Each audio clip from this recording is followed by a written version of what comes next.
உலகத்தின் சொர்க்க பூமி என்று சொல்லப்படுகின்ற சுவிட்சர்லாந்து மண்ணில் இருக்கின்ற, அதாவது இந்த நாட்டினுடைய வருமானத்தை ஈட்டித்தர மிகப்பெரிய பங்கு வகிக்கின்ற இந்த மாடு வளர்ப்பும் அதனோட கூடியதின் வருமானங்கள் தான் இந்த நாட்டின் மிக முக்கிய வருமானங்களில் ஒன்றாக இருக்கின்றது. அத்துடன் நாம் தமிழர் கட்சியினுடைய செயற்பாட்டு வரவின் மிக முக்கியமான விடயங்களில் ஒன்றான இந்த மாடு வளர்ப்பின் அரசாங்க வேலை என்றும் சொல்லப்படுகின்ற இந்த நாம் தமிழர் கட்சியினுடைய செயற்பாட்டு வரைவு, இந்த இரண்டையும் தான் இணைத்து பார்க்க போகின்றோம். பகுதிக்குள்ள போவருக்கும் வணக்கம். மீண்டும் தமிழன் மண்ணினூடாக சந்திப்பதில் மகிழ்ச்சி.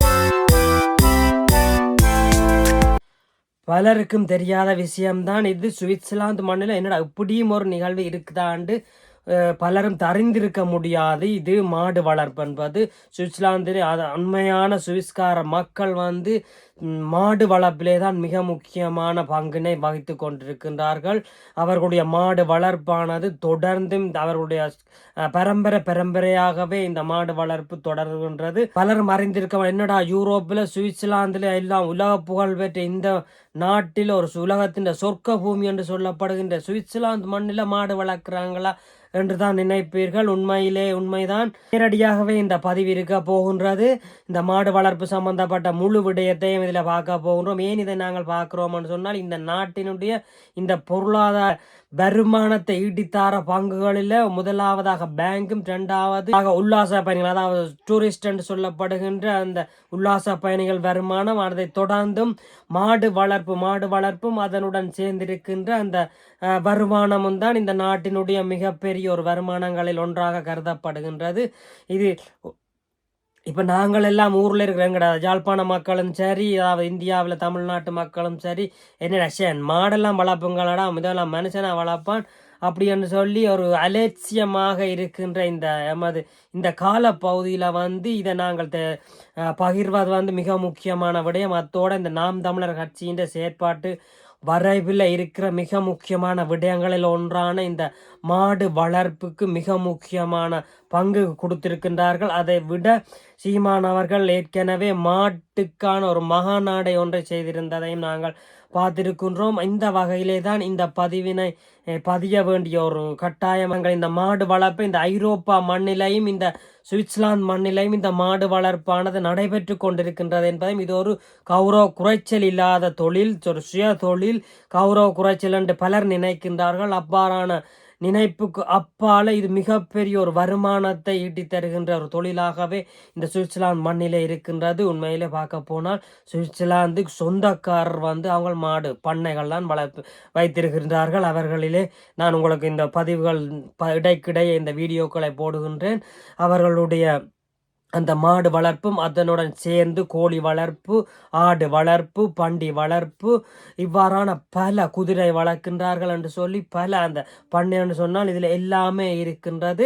இந்த பண்ணையுடன் சேர்ந்து என்ன செய்கின்றார்கள், ஏது செய்கிறார்கள் என்றதை விளக்கமாகவே நாங்கள் பார்க்க போகின்றோம். இது சுவிட்சர்லாந்து மண்ணில் இருக்கின்ற ஒரு கிராமம் உண்டு. இந்த கிராமத்தில் பார்த்தீங்கன்னு சொன்னால் பாருங்க, உங்களுக்கு தெரியும், சுவிஸை சுற்றிய மலைகள் இருக்கின்றது. இந்த மலைகளுக்கு இடையே இந்த கிராமங்கள் அமைந்திருக்கிற மிக அழகான துப்புரவான நல்ல ஒரு சிறு சிறு கிராமங்களாகவே இருக்கின்ற இந்த கிராமத்தில் அங்கங்கே பண்ணைகள், அதாவது சுவிஸ்காரருடைய பண்ணைகள், மாட்டு பண்ணைகள் அங்கங்கே இருக்கின்றது. நீங்கள் பார்க்கக்கூடியமாக இருக்கும். அங்கே மாடுகள் இன்றைக்கு நல்ல காலநிலையாக இருக்கின்றது. வெயில் அடிக்கின்றது. மாடுகள் வெளியிலே அவர்கள் புல்லு மேய்வதற்காக அவர்கள் தங்களுடைய காணிகளிலேயே அந்த மாடுகளை புல்லு மேய்ப்பதற்காக விட்டிருக்கின்றார்கள். அது ஒவ்வொரு பக்கம் இருக்க, ஒரு பக்கத்திலே நீங்கள் பார்க்கலாம், மறுபக்கத்திலே பார்க்கலாம். இந்த புட்களை இவர்கள் என்ன செய்வார்கள் சொன்னால், இந்த கோடை காலங்களில் இந்த புட்களை வெட்டுவார்கள்.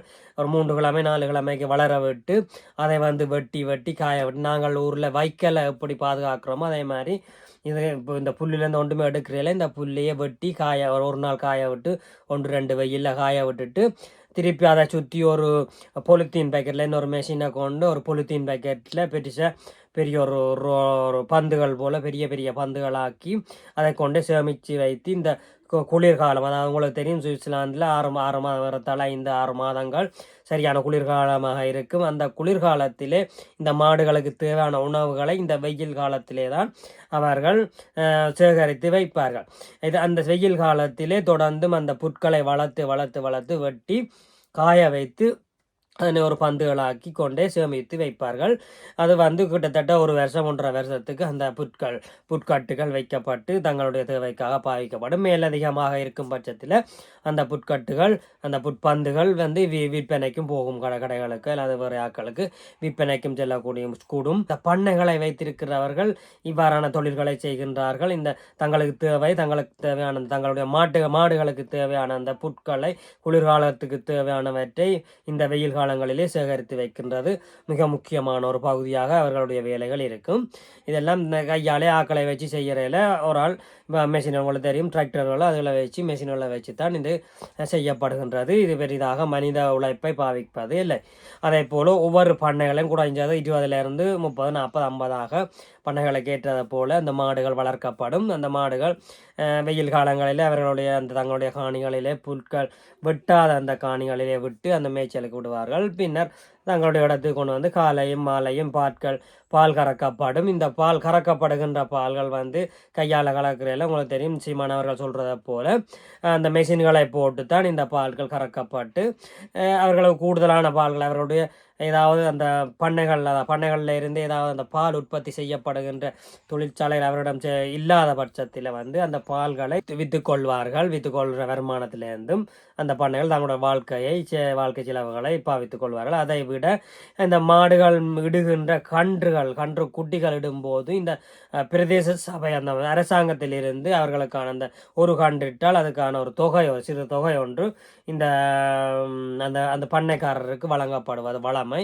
இது ஒரு சட்டமாகவே இருக்கின்றது. அதை விட இவர்களுக்கு வருமானங்கள் குறையும் பட்சத்தில் இந்த அரசாங்க உதவிகள் என்று அதை விட தண்ணிக்கான செலவுகளுக்கான இந்த அரச உதவிகள் மிக முக்கியமாக அரசாங்கத்திடமிருந்து வழங்கப்பட்டு கொண்டிருக்கின்றது. இவ்வாறான இந்த வாழ்க்கை இந்த சுவிட்சர்லாந்து பண்ணையில் சுவிட்சர்லாந்துக்கு சொந்தக்கார மக்கள் வாழ்ந்து கொண்டிருப்பதை பார்க்கக்கூடிய மாதிரி இருக்கின்றது. இந்த சில பேர் இந்த பண்ணைகளுடன் இணைத்து இந்த பால்களை விற்கின்ற இயந்திரங்களை பொருத்தி இருப்பார்கள். நீங்கள் விரும்புகிறவர்கள் போய் உங்களுக்கு தேவையான அளவு பாட்களை காசை போட்டு அந்த மெஷின்லேருந்து எடுத்துக்கொண்டு போகிற வசதிகளும் அந்த பண்ணைகளுக்கு அங்கே இருக்கின்றது. அதை விட இந்த மாட்டு கழிவில் இருக்கிற மிக முக்கியமான விடயமாக மாட்டு கழிவுகள், அதாவது சாணம், இந்த சலங்களை எல்லாம் சேகரித்து ஒரு பெரிய கிணறு மாதிரி ஒன்றுக்குள்ளே தண்ணியை அடித்து அதில் வைத்து அதில் ஒரு மெஷினை போட்டு கலக்கி அதிலிருந்து கேஸ் உருவாக்குவார்கள், கேஸ் எடுப்பார்கள்.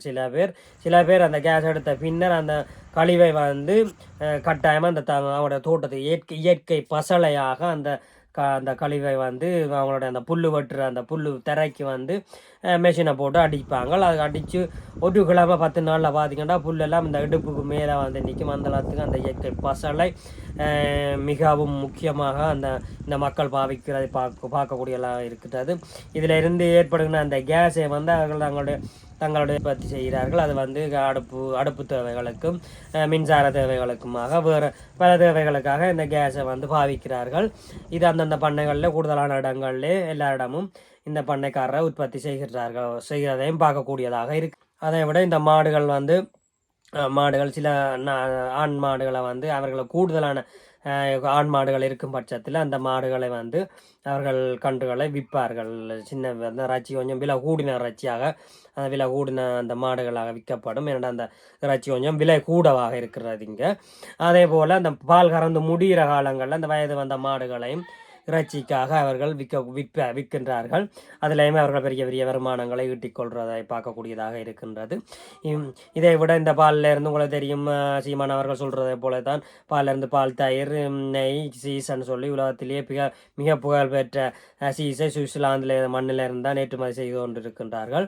இவ்வாறான இந்த பாலிலிருந்து உற்பத்தி செய்யப்படுகின்ற பல இவர்களுக்கு மேலே சுவிஸ் மக்களை, இந்த ஐரோப்பிய மக்களை பொறுத்த மட்டில் இந்த பாலும் பாலுடன் சேர்ந்த இந்த பொருட்களும் தான் இவருடைய மிக முக்கியமான உணவுப் பொருட்களாகவே அவர்களுடைய வாழ்க்கையிலே இருக்கின்றது. அவர்கள் எதை எடுத்துக்கொண்டாலும் அந்த பாலோடு சேர்ந்த அந்த சீசன் சொல்லப்படுகின்ற அதுகளை வைத்திருப்பார்கள். இறைச்சி, சீஸ், இவ்வாறான பால் என்று சொல்லப்படுகின்ற இந்த முக்கியமான புரதச்சத்துக்களை அவர்கள் வைத்திருப்பதை காணக்கூடியதாகவே இருக்கும். அது அவருடைய வாழ்க்கை இது இந்த சுவிஸ் மண்ணில் இது நடந்து கொண்டிருக்கின்றது. உண்மையிலே எங்கட மக்கள், யாழ்ப்பாண மக்களாக இருக்கலாம், தமிழ்நாட்டு மக்களாக இருக்கலாம், இது ஒரு பெரிய கௌரவ குறைச்சலாகவே இதை கவனிக்கின்றார்கள், பார்க்கின்றார்கள். இது என்னென்னு சொன்னால், இது மாடு வளர்ப்பானா மனுஷன், படித்தவனா படிக்காதவன் தான் மாடு வளர்ப்பானான்னு சொல்லி அந்த காலத்திலேருந்தே இது ஒரு கீழ்த்தரமான தொழிலாகவே பார்க்கப்பட்டு கொண்டிருந்தது வளமை. அந்த மக்களுக்கு உண்மையிலே புரிந்து கொள்ள வேண்டும், இது ஒரு மிகப்பெரிய வருமானமாக உலக அரங்கிலே இருக்கின்றதை நாங்கள் பார்க்கின்றோம். இதை உண்மையை நீங்கள் நேரடியாகவே இந்த பதிவில மூலம் நான் உங்களை காட்டிக் கொண்டிருக்கின்றேன், பார்க்கலாம்.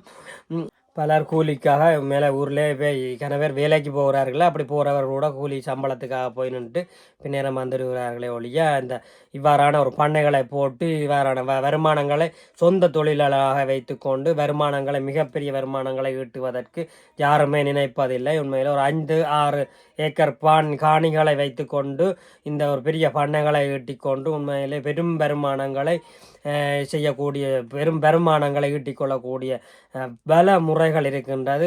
இதை பெரிய வருமானங்களை ஈட்டிக்கொள்ளுகின்ற இந்த முறையாகவே இது இருக்கின்றது. உண்மையிலே இந்த நாட்டில் கூட இப்படி செய்கிறார்கள் என்று சொன்னால் நாங்களே இதை செய்ய முடியாது என்று நாங்கள் ஒவ்வொருத்தரும் யோசிக்க வேண்டும். அதை விட இவர்கள் மேலே மாட்டுக்கு கொடுக்குற மரியாதை என்று எடுத்துக்கொண்டு சில நாட்கள் இருக்கின்றது. அந்த ஊராக மணி அடித்து கொண்டு மாடுகள் எல்லாம் வழிக்கடித்து கொண்டு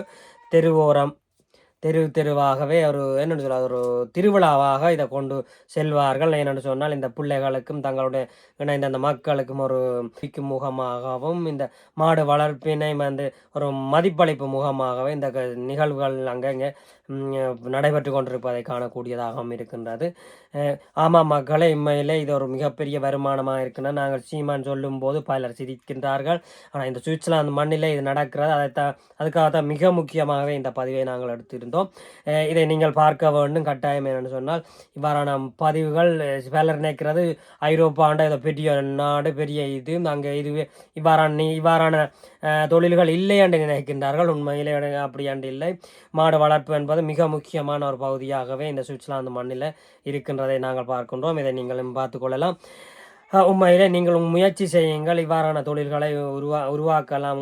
எங்களுடைய நாடுகளிலும் எங்களுடைய மக்களும் வெளிநாடுகளில் வழிக்கிட்டு சும்மா காலங்களை காசுகளை வீணாக்காமல் இவ்வாறான தொழில்களை நீங்களும் உருவாக்கி அங்கே செய்து நீங்களும் அங்கேயே பெரிய பெரிய முதலாளிகளாக கூடிய சந்தர்ப்பங்கள் இருக்கின்றது. ஆமாம் மக்களை, மீண்டும் ஒரு சந்தர்ப்பத்திலே நாங்கள் சந்திப்போம். நன்றி, வணக்கம்.